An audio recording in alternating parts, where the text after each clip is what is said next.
the original title of this seminar was the Cities of the Future. So I wanted to expand our concept of the cities of the future, where the future is how we learn how to harness nature's intelligence within the built environment so that nature works for us. Okay? I think going around the room was a great idea, Sally. I've learned that we all seem to have more in common than just an interest in climate change. We seem to be more interested in a whole sea change. So I think that our cities need to go beyond the idea of just economical, ecological, and environmental balance.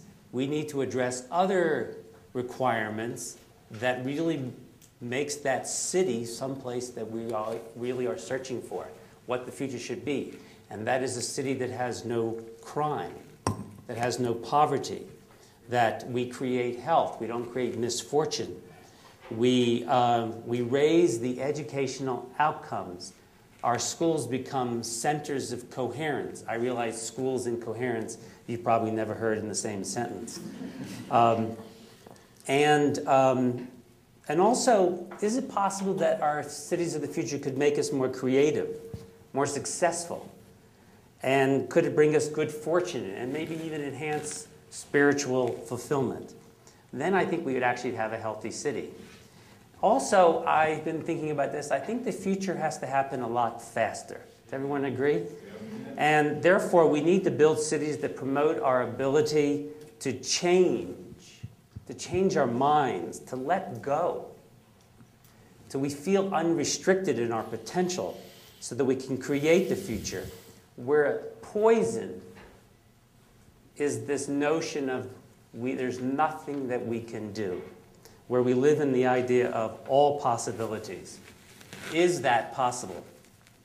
You know, when I was growing up, I always had this, I come from a family real estate. I learned real estate at the dining room table. So it's been very much in my blood and in my digestion, I guess, that I always saw real estate as really fulfilling a spiritual need because it brings people together. We are not an agrarian society. We do everything inside. And we have this desire, this need to connect, to be part of the roots, be part of our history. And that's what we long to. That's why we're redesigning our cities and our smart cities now, is so that we have these common core areas. And so now I ask this question, is it possible to build the built environment beyond this one idea of connection, connecting to people, to where we connect our lives, our thinking, all our actions, so that it is connected to the very intelligence that runs the universe in perfect order? Is that possible? And do we want it? Yes. So let's test it. How many people have been in a building that they just love? It elevates them. Do we all agree maybe we've not been in enough of those buildings? Absolutely. How many people have been in buildings that we find crushes us, we want to run away from? How many people work in those buildings? How many people have their children learning in those buildings? So, what that means is you've just proven something, when I was talking about something so abstract, is that we respond to space. Human beings respond to space. And we all know what is a wrong space and what is a right space. And we feel it. It holds us back or it elevates the spirit. So, therefore, it must be true somehow. Is there a science that allows the built environment to become a science where we can positively affect people? And therefore, how can we avoid the damaging effects of feeling that crushing aspect of life, on life?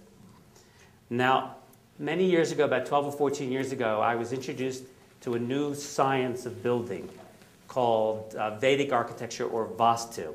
It's more commonly known, V-A-S-T-U. I was introduced to this by Maharishi Mahesh Yogi, who really restored this ancient science that had been totally fragmented. It had been negotiated down to whatever anybody wanted, and had its whole possibility of what it really offered was completely gone. And as you may know, Maharishi also introduced the Transcendental Meditation program, which really, he offered this Transcendental Meditation program on the platform of science, published science, to show that its benefits to mankind. Now, Vedic architecture states, okay, you ready? Vedic architecture connects individual life with cosmic life. Interesting enough, in the roots of America are the Freemasons, who were the founding fathers of America. They have an expression about architecture, and it says, architecture is the intersection of the human and the divine. Architecture is the intersection of the human and the divine. The expressions are almost exactly the same. Cosmic life, the divine. What is that? And I think these expressions really give us meaning about thinking outside the box. And what cosmic and divine means nature's intelligence. It connects individuals with nature's intelligence that is governing the universe with perfect order. In our latest building outside of Washington, D.C., which is also LEED Platinum, 200,000 square feet, we incorporated Vedic architecture principles into the building. And we focused on watching the people who work in the building, and we focused on promoting the building to visitors so that people were exposed to a Vedic building and to a green building. Because a Vedic building is not an intellectual concept. It's experiential. You need no sign to tell you how you're going to feel in a building. You know it.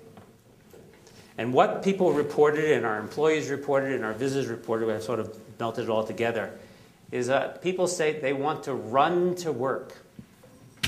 It's the first place they think of when they want to find peace in their life. They want to come to work.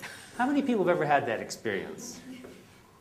That they've lost the sense of time when they're in the building. They don't watch the clock anymore. In fact, this has become a little bit of a problem in our office. People don't want to leave. There's more harmony between the coworkers. People want to work together in teams. People feel more calm. They feel peaceful. But at the same time, they're more focused. They're more creative. They feel totally unrestricted in the environment.